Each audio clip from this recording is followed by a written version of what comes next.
Is social strife just around the corner in the fastest growing economies of the world as the gap continues to widen between the rich and the poor? Are conditions in the poor districts of these countries being improved quickly enough to prevent this social strife? Are people who are moving to these cities to improve their lives getting jobs quickly enough in order to prevent civil unrest? I'm really concerned about this situation, and many of my colleagues who work to help reduce poverty around the world are concerned as well. 38 years ago, I boarded a plane for my first assignment as a community and economic development worker. I clearly remember the first community, Anumuyita, a small rural village that had invited me to assist them to improve their lives.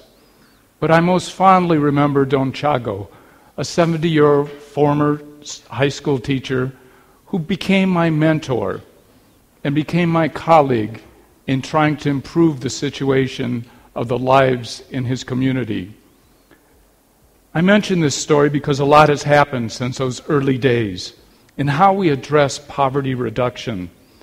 And my early grassroots work keeps me motivated to continue to innovate so that we can help more and more people in more and more places. So beyond, have we really moved beyond the traditional assistance that we give in this sector? Have we really moved beyond the top-down planning that happens and the giving of handouts rather than a hand up?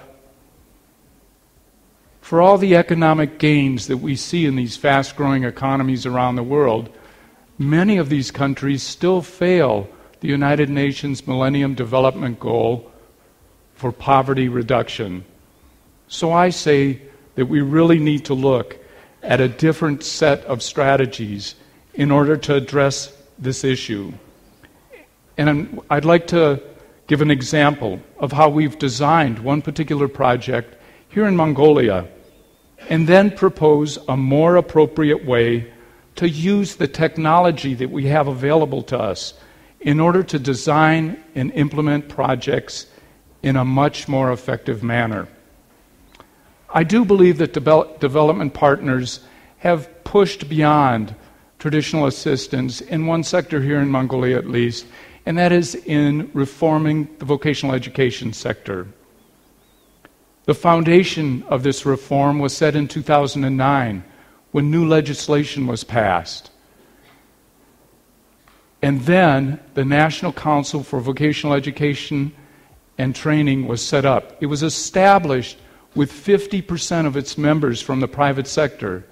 That in Mongolia was indeed an innovation. We then had businesses form public-private partnerships with technical and vocational education institutes throughout the country. And these public-private partnerships led to nearly 100% of certain skill sector graduates reaching employment right after graduation. That's quite a success. But I'd like to ask a bigger question. Could the planning and implementation of this project have been more successful? After all, we did the planning with public participation, and there was country ownership in carrying out this public participation, and therefore the public had input into the design of this project. But was that really enough? Could we have done a much better job right at the beginning of including all stakeholders in this effort to turn the vocational education sector 180 degrees to become market-driven? Would we have been more successful if we had included everyone at the beginning, rather than trying to bring in partners, stakeholders, beneficiaries later on during the implementation process? Will the efforts of this project even be sustainable? And how do we make sure that this kind of a project in education is sustainable? By the way, what makes for good sustainability anyway? For that, we can turn to Wikipedia, where I often go for help, and we find the following. Broad public participation in decision-making is a fundamental prerequisite for achieving sustainable development. Broad public participation leads to sustainable development. I'd like to give one quick story about how easy this can be. When I was working in a country, after that country had gone through a long civil war, one of the municipalities where I worked decided they wanted to try one small innovation. They wanted to share the municipal budget with the public.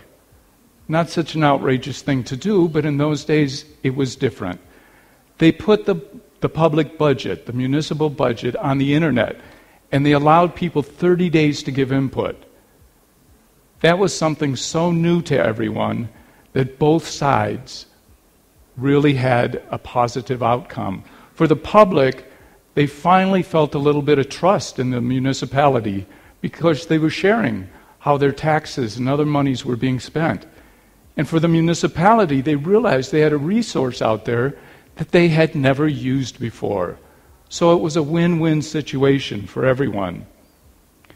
In addition, though, to sustainably reduce poverty, we have to move from aid to trade, especially with such a fast-growing economy as in Mongolia. It's important that the involvement of the private sector be considered at the beginning of discussions on how to reduce poverty. In that regard, I fervently believe that more can be done, especially in countries like Mongolia, where so many people are eager to innovate. I believe we can take recent lessons learned in the private sector and pivot to come up with a new strategy to plan and implement assistance that will address poverty reduction in a more coordinated way. With one of the fastest growing economies in the world, this country, just as one example, could be at the cusp of positive change with this extensive new income. Can some of this positive forward motion in this fast-growing economy be used to innovate in the way that poverty reduction through economic growth is approached?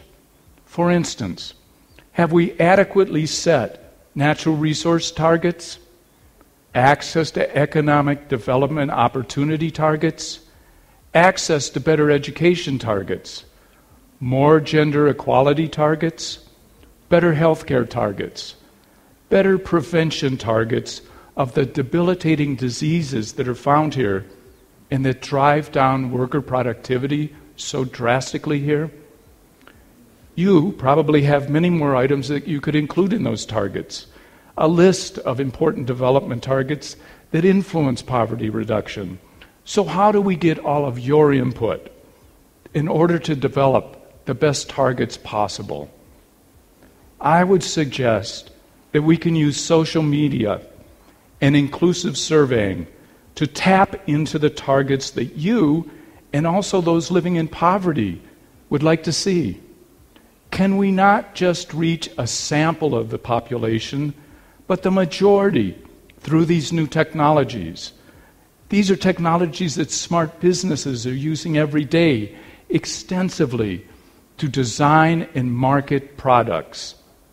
Can we use these technologies through the internet, with mobile phones, with tablets used by surveying teams for computer-assisted personal interviews to help us set specific measurable targets and then to monitor and measure our progress in achieving these targets?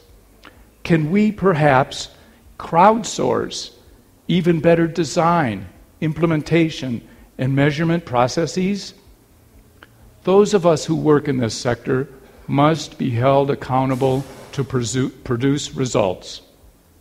Also, sharing results with stakeholders as soon as possible keeps them engaged in the process. As the impact evaluations that we do to show results are based on policy questions, the goal is to use lessons learned to influence policy decisions, which in turn are used to design better projects in the future, thus completing the circle of planning, monitoring, and evaluating in order to have results-based approaches to poverty alleviation. What's really important is that these technologies should help the process be transparent and inclusive with bottom-up innovation in order to put the views of the poorest and all other stakeholders, including private sector businesses that are creating the majority of the jobs out there, into the mix from the very beginning. Such a process would develop a very, very powerful constituency for reaching these national targets, it seems to me.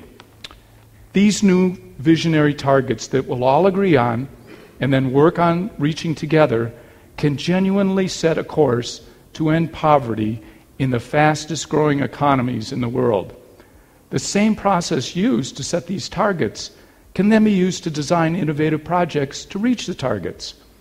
The success in this effort will also help to ensure greater peace and prosperity for all of us, not through vague, abstract promises, but through tangible, concrete steps.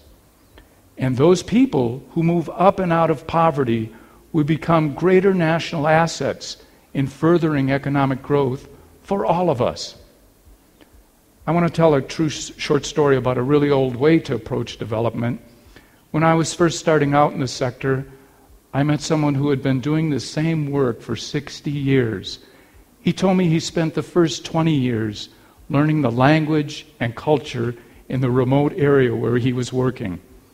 He spent the next 20 years trying out some pilot projects to see what worked.